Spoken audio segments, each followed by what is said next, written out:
Aujourd'hui, 17 septembre, nous fêtons Saint Renaud. Nous nous souvenons aussi de Saint Lambert de Maastricht et de Sainte Hildegarde de Bingen, mais en France, c'est surtout le prénom Renaud qui est mis à l'honneur.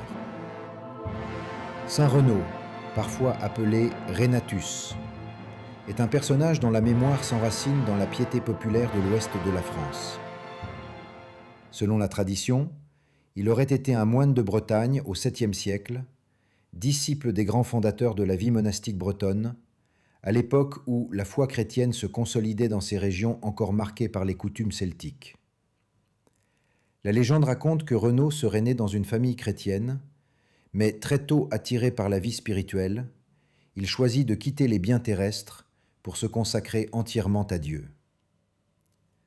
Doué d'une grande douceur et d'un esprit de paix, il devint moine, probablement lié à l'abbaye de Saint-Melaine de Rennes ou à une communauté voisine. On le décrit comme un homme d'une grande austérité, menant une vie de prière et de pénitence, mais aussi comme un pasteur proche du peuple, attentif aux pauvres et aux malades. Dans la tradition bretonne, il est considéré comme un protecteur contre certaines maladies, notamment celles qui frappaient les enfants. Le culte de Saint Renaud s'est répandu surtout dans l'ouest de la France. Plusieurs églises et chapelles portent son nom, notamment en Bretagne et en Normandie. Le prénom Renaud est resté populaire à travers les siècles, transmis comme signe d'attachement à ce saint discret, mais aimé du peuple chrétien. Aujourd'hui encore, dans certaines paroisses, on se rassemble autour de son souvenir pour demander sa protection et raviver la flamme de la foi.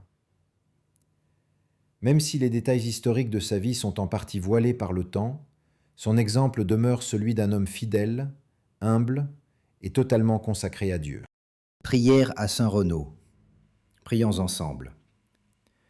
Seigneur Tout-Puissant, toi qui as suscité en Saint Renaud un cœur simple et fidèle, donne-nous de marcher à sa suite dans la confiance et l'humilité.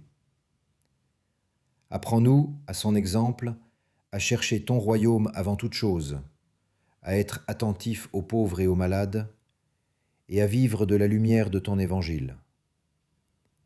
Par son intercession, protège nos familles et garde nos enfants. Fais grandir en nous la foi, l'espérance et la charité.